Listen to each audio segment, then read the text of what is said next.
I have to finish the story. If you smile. Hello everyone. So since all in the wrestling world has gone wrong, I decided to go back in time and get CM Punk's old buzz cut. Turns out that somehow worked and changed everything. Anyways, welcome back to your new favorite wrestling show, Chairshot Wrestling, where we will discuss WWE, AEW, and TNA. So without further ado, let's get ready to rumble. So, yesterday at the WrestleMania 40 press conference, we had Cody finally choose his opponent, make everything right in the wrestling world, and choose Roman and confirm their match for WrestleMania so that he can finally finish the story, even after I did. I mean, he saved the wrestling world. Let's just be honest here. This was meant to happen. We thought The Rock was going to come in and take everything. And it seems like The Rock has kind of turned heel with Roman now, which I'm liking where that direction is going.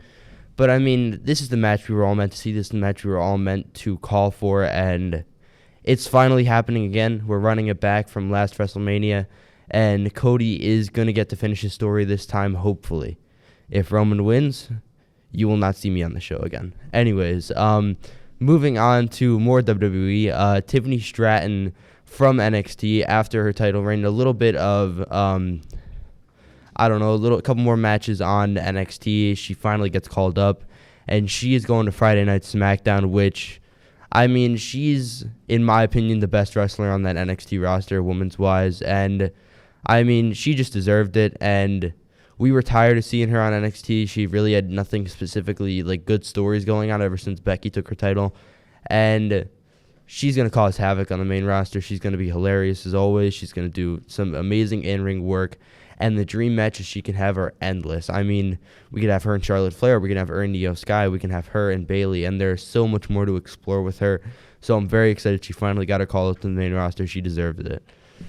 Moving on to Raw now, Jey Uso steps up to Gunther during his 600-day celebration. And it seems like that is the next match we are getting with Gunther for the IC title, which this is probably one of the best chances that someone that is facing Gunther has to win, because for the past couple months they have been pushing the main event Jey Uso agenda to the moon. I mean, he was in War Games. He even got a world title match on Raw, which he almost won. And obviously he is connected to the Bloodline family, so obviously he's getting a huge push as a single star. A title is definitely in his future, and hey, it could even be this one in the match they have. So this is going to be some very exciting matches that we have going on, and especially this one. This should definitely main event a couple Raw episodes, like 2 or 3, assuming they go 3 matches. Moving on to AEW, Darby and Sting in this past Wednesday night of Dynamite win the tag titles off of Ricky Starks and Big Bill, which Ricky Starks and Big Bill, they had an interesting run. I mean, they won a couple of matches. I feel like they should have dropped the title in. Their run was kind of stale in a way, and I just didn't really like where the direction was going with them. I felt like they had to drop it. And Darby and Sting are the perfect people to take it from them. I mean, obviously undefeated as a tag team because Sting is very protected in AEW, and they are going to have their final match at Revolution in March, or Sting's going to have his final match in Revolution in March of his career against probably the Young Bucks, we're assuming, Matthew and Nicholas Jackson, as they go by now. But, it's great for Darby to have a title around his waist. It's great for Sting to have a title around his waist during the end of his career. And their match versus the Young Bucks, especially with a title involved in it now, is going to be probably one of the better tag team matches we've ever seen in AEW and wrestling in general. Moving on back to AEW.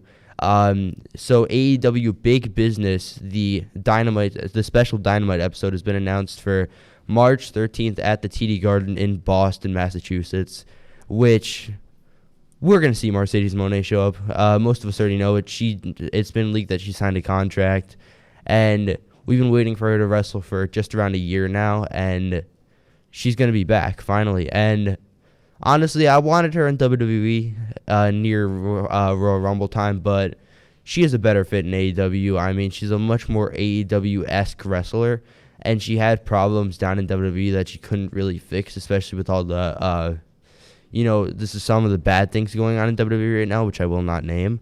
But Mercedes Monae, she's a perfect fit in AEW. She's a bunch of dream matches, a bunch of old WWE stars from NXT that never really made it to the main stage with her that she could face on the main stage at AEW.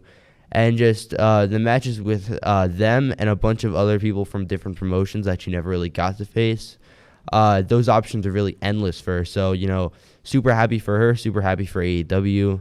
They got what they want. They both got what they wanted, both sides. And it should be a very fun run that she has.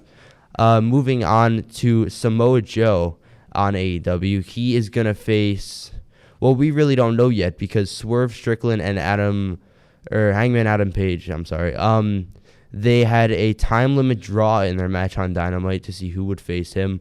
Honestly, though, it's going to be a triple threat. It's pretty much at this point confirmed that it's a triple threat since, they have to keep Hangman on the main event scene and keep his agenda before he turns heel and has his new faction. But him, Swerve, obviously, these are like dream opponents. They've faced each other 3 times, had 3 pretty much 5-star matches, especially their Texas Death Match. And, the triple threat, especially with Samoa Joe in it now, Samoa Joe in this situation, it's going to be fun, especially for a title because, we've been pushing the Swerve agenda for a title. Hangman obviously has had the title before. And Samoa Joe's reign is just so far pretty dominating. I mean, he's really only had 1 title defense against Hook on that, I think it was an episode of Dynamite, and it was a great match for the time it had. And generally, Samoa Joe's just such a dominating force. I mean, he rules AEW at this point after beating MJF at World's End. But, triple threat should be a very fun match at AEW Revolution in March. And moving on to TNA here, their president, Scott D'Amore, was fired. I do not know. There are a lot of things going on in the wrestling world, a lot of fires. And I generally don't know what went wrong here because he was the one who was kind of building that relationship with WWE to open the forbidden door. So we got to see what happens with that. But I'm just very hung up on this because really he's built them up from the ground up.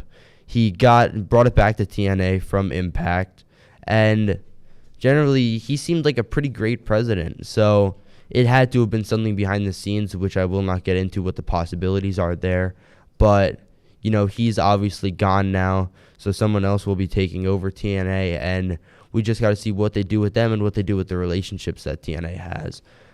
Still on TNA here, Mustafa Ali will debut in TNA at No Surrender against Chris Sabin, which it's amazing for him because, for some odd reason, he got cut from WWE during the cuts, which they had a couple months ago, I think. But, he's just such a good wrestler who was never really used correctly until he was in NXT in his final little stint, and he was doing that presidential gig.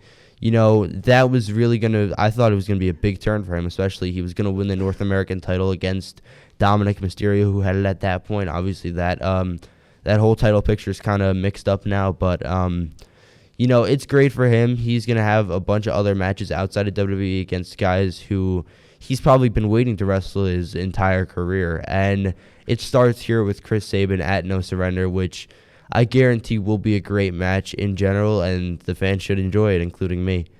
Moving back to WWE now, Carmelo Hayes, finally turns heel at Vengeance Day, turns on Trick, slams his leg with a chair multiple times, and this is a big turn back for him because obviously in NXT he held the North American Championship as a heel with Trick, but now he's on his own without Trick, and obviously I think the relationship was more so to boost Trick rather than it was to boost Carmelo, because let's be honest, Carmelo's on his final stint here in NXT. He's probably going to get called up to the main roster by Mania time, but it's going to be fun to see what they do with him as a heel on NXT. Obviously, I hope he stays a heel when he gets called up to the main roster soon. But it should be a very, very fun run, and we should have a great experience watching it as, he's just such a talented wrestler, such a talented person in general in the wrestling world. And he's obviously, I'd put him behind Braun Breaker as the best guy in NXT. But they're pretty not, and they'll probably have a bunch of WrestleMania matches going on for world titles. Moving on back to the main roster, Bayley gets turned on by Damage Control and then calls out Io Sky for WrestleMania. So it is official. Io Sky and Bayley will face off one-on-one at WrestleMania for the Women's World Championship. This is Bayley's time to win. I know Io, this has been a pretty entertaining run for her, to say the least. She's taken down all the top women stars on SmackDown, but Bayley hasn't held a title in forever. She won her first Royal Rumble, and this is the time where they're pushing the Bayley agenda full, because obviously, the four horsewoman, Becky Lynch, is probably considered one of the greatest women of all time. So is Charlotte Flair. Mercedes Moné is now in AEW, going to get pushed to the moon. And Bayley's just kind of been there. She's kind of had like a very bad losing streak. Her losing percentage is at this point probably above 75% this year. But, they've been waiting so long, and they're finally going to push her agenda to the moon. And I'm confident she's going to win the title here at WrestleMania.